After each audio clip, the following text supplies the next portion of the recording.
wahusika na haki ya kikatiba kufanya maandamano katika siku hiyo ilikuwepo siku hiyo ya 29 Oktoba. Hivyo tume ilifanya uchambuzi wa mikataba, sheria na kanuni mbalimbali za kimataifa, kikanda na kitaifa kuhusu dhana ya haki ya maandamano ya amani na mipaka yake. Mheshimiwa Rais, maandamano ni miongoni mwa haki za msingi zinazotambuliwa na ibara 21 ya mkataba wa kimataifa kuhusu haki za raia na za kisasa mwaka 1966 uliopitishwa na Baraza Kuu la Umoja wa Mataifa tarehe 19 Disemba mwaka 1966. Pamoja na mambo mengine, ibara hii inatambua haki ya kukusanyika kwa amani. Aidha, mkataba huu pia unaruhusu serikali kuweka mipaka kwa ajili ya usalama wa taifa, usalama wa umma, afya au maadili ya jamii na kulinda haki za watu wengine. Vile vile, uwekaji wa mipaka ni lazima uzingatie haki ya msingi ya kuishi kama ilivyoainishwa katika ibara 6 inayotaja kuwa kila binadamu ana haki ya asili ya kuishi, pamoja na ibara 21 inatambua wigo na ukomo wa maandamano kama yapo kisheria, kihalali, ulazima, uzingatiwaji wa uwiano na ni lazima kwa ulinzi na usalama wa umma. Kuhusu misingi ya kikanda, haki ya kukusanyika na kuandamana kwa amani imeelezwa katika mkataba wa Afrika wa haki za binadamu na watu wa mwaka 1981 na mkataba wa Jumuiya ya Afrika Mashariki wa mwaka 1999 kuwa ni haki ya msingi inayotakiwa kulindwa na kuheshimu. Katika mkataba wa Afrika wa haki za binadamu na watu wa mwaka 1981, haki ya kusanyika kwa uhuru na amani imetambuliwa na ibara 11, na ibara hiyo imeweka wazi kwa mtu ana haki ya kukusanyika kwa uhuru pamoja na wengine. Aidha, serikali zinaweza kuweka masharti kuhusu haki hiyo kwa ajili ya maslahi ya usalama wa taifa, usalama wa umma, afya, maadili pamoja na haki na uhuru wa watu wengine. Tume ya Afrika ya haki za binadamu na utawala bora pia imeweka mwongozo kuhusu uhuru wa kujumuika na kukusanyika barani Afrika uliopitishwa mwaka 1917 ili kulinda haki ya maandamano barani Afrika.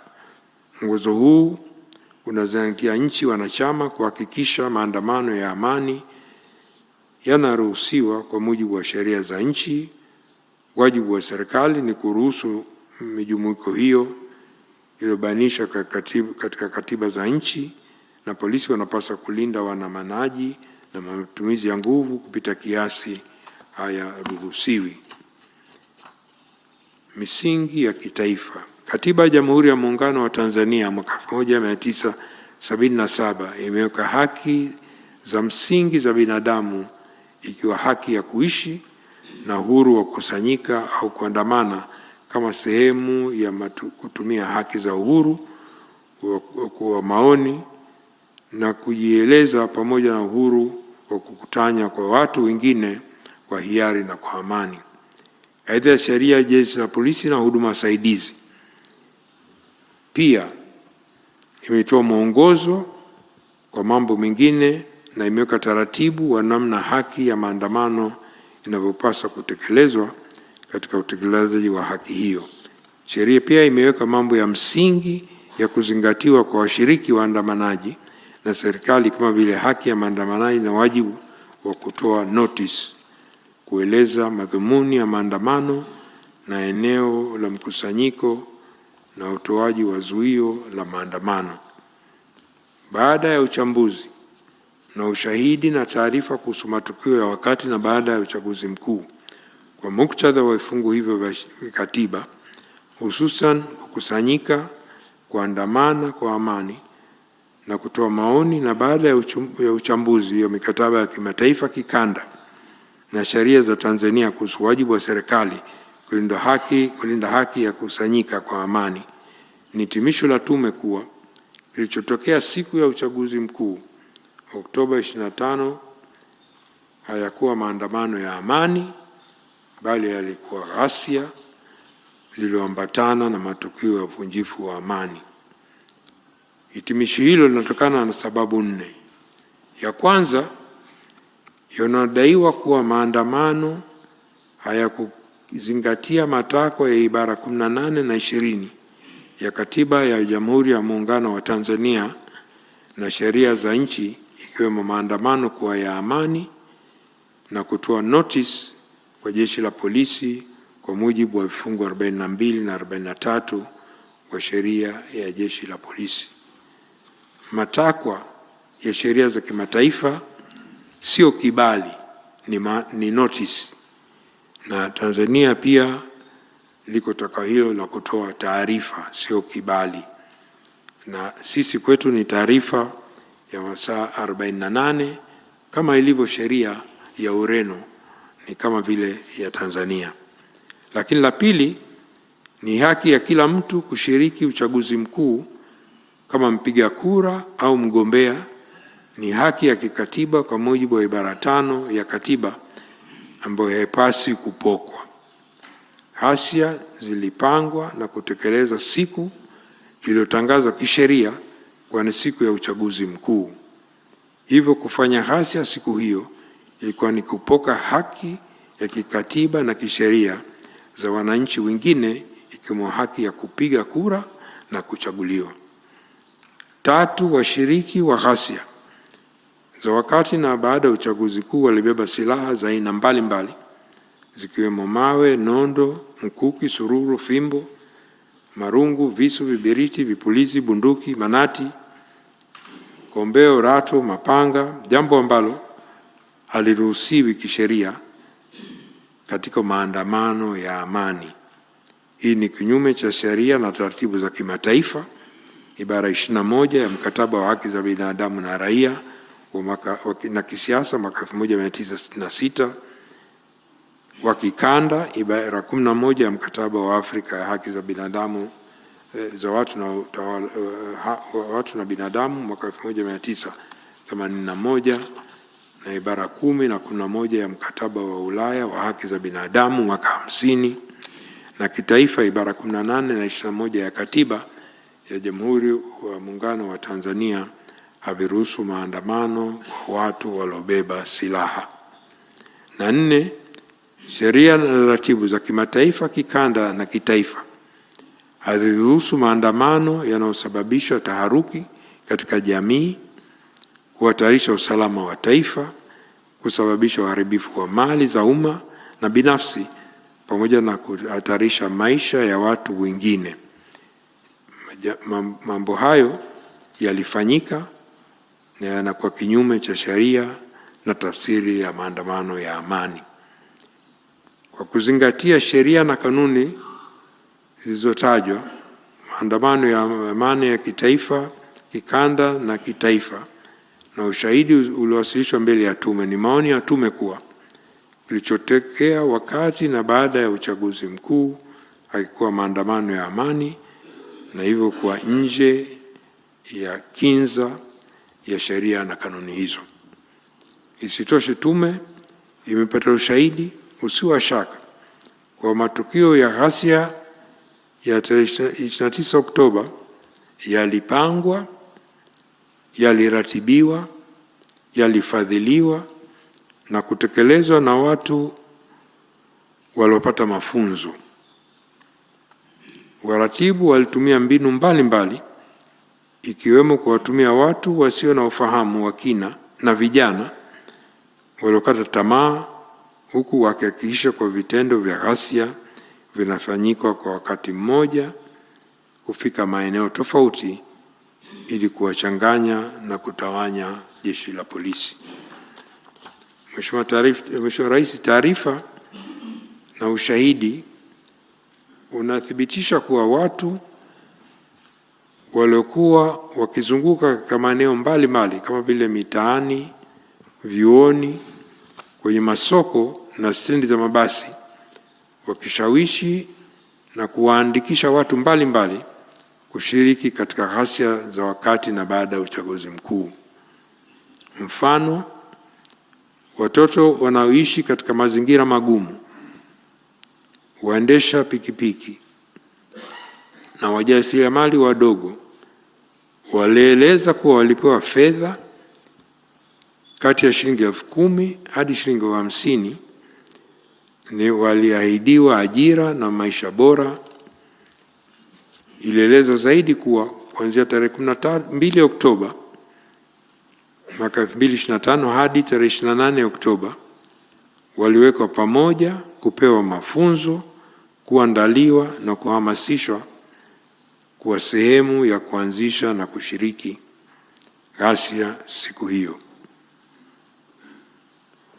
Aidha, ilibainika kuwa makundi yaliyoshawishiwa ndio wahusika zaidi katika ghasia, wakati wahusika wakuu wa ghasia na waratibu hawakuwepo kwenye maeneo ya matukio, hali iliyochangia kwa kasi kikubwa kutokamatwa kwao, huku wengi na waliokamatwa wakiwa na wananchi wa kawaida, wakiwemo wafuata mkumbo au kushawishiwa kwa malipo kidogo au hadi ya kunufaika na mabadiliko yaliyopangwa bila kuwa na uelewa wa malengo halisi ya wahusika wa maandamano.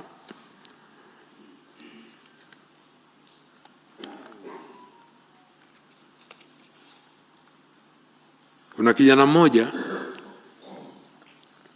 Usariva, Arusha, kwa miaka 16, alishawishiwa, alipewa shilingi 50,000 ashiriki, na walimwahidi, na kwa maneno yake walimwahidi watampa shilingi 5,000,000 akishiriki. Na kwa ushahidi wake anasema, walinipa mchongo utakaonitoa kwenye umaskini.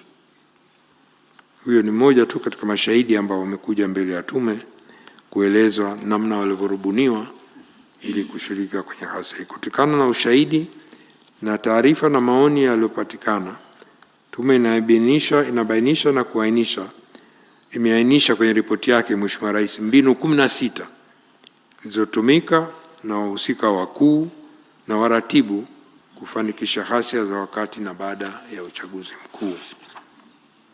Baadhi ya mbinu hizo ni kuweka vizuizi barabarani, kuchoma moto mali mbalimbali, matumizi na ishara mbalimbali ya kutambuana, matumizi ya pikipiki kuanzisha ghasia, uanzishaji wa ghasia sehemu nyingi na kwa wakati mmoja. Lengo, Mheshimiwa Rais, kwa mujibu wa ushahidi uliowasilishwa kwenye tume na maelezo tulioipata, ni kwa matukio yale yalikuwa na malengo makuu yafuatayo. La kwanza ni kuzuia na kuvuruga uchaguzi mkuu wa Oktoba 2025. Kutokana na ushahidi uliotolewa mbele ya tume, lengo kuu la ghasia za Oktoba 25 lilikuwa kuzuia na kuvuruga uchaguzi mkuu wa tarehe 29 Oktoba.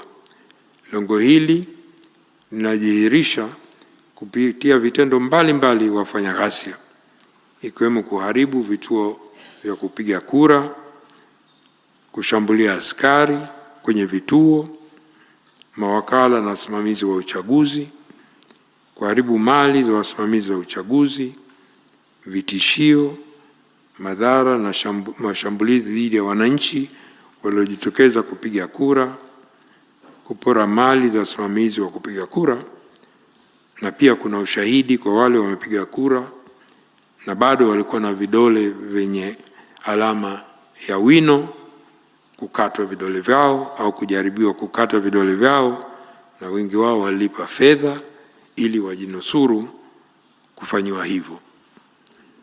Pili ni kufikisha ujumbe kwa serikali kupitia ushahidi, taarifa na maoni. Imekuwemo majadiliano na wataalamu wa uchumi. Inaonekana kuwa kupitia ghasia za uchaguzi mkuu, vijana walioshiriki walipata mwanya wa kufikisha ujumbe kwa serikali kuwa wanataka kusikilizwa na kutatuliwa changamoto zao zinazowakabili. Ilibainika kuwa waratibu wa ghasia walitumia malalamiko ya wananchi dhidi ya serikali wakati wanawashawishi kushiriki kwenye ghasia. Lengo la tatu kwa walioshiriki ni wizi na uporaji. Kwa mujibu wa ushahidi, taarifa na maoni, miongoni mwa wafanya ghasia yalitokeza makundi makubwa yalikuwa na lengo la kuiba na kupora mali. Ushahidi wa moja kwa moja wa waathirika waliopora mali zao au kuibiwa, pamoja na picha za kidijitali na za kupitia picha mnato na picha mjongeo, unaonyesha namna vitendo vya wizi na uporaji vilivyofanywa na makundi hayo. Kwa mfano, wizi na uporaji uliotokea katika maduka na maeneo mengine ya biashara kwenye mikoa iliyotembelewa na tume.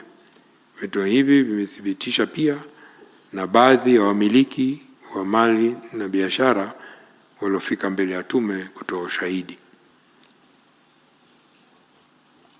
Hadidu za rejea za pili, Mheshimiwa Rais uliotuagiza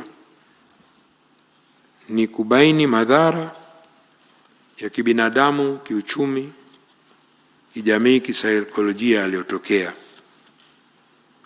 Kuhusu madhara ya ghasia, madhara ya kibinadamu, haswa haki ya kuishi. Sheria za kimataifa, kikanda na ibara 14 ya katiba yetu inampa kila binadamu haki ya uhai na ulinzi wa haki hiyo na jamii. Haki hiyo inaweza kunyimwa tu kwa taratibu iliyowekwa na sheria. Tume haikuchukulia uchambuzi wa idadi ya vifo kama upekuzi wa msako wa namba, bali imeupa uzito sana uhai wa binadamu na heshima kubwa anayostahili kila maiti baada ya kifo, ambao pia ndio utamaduni wetu. Kwenye tathmini yake, tume imezingatia vyanzo vingi vya ushahidi, ushauri wa kitaalamu na taarifa, zikiwamo kutoka kwa wafiwa, waathirika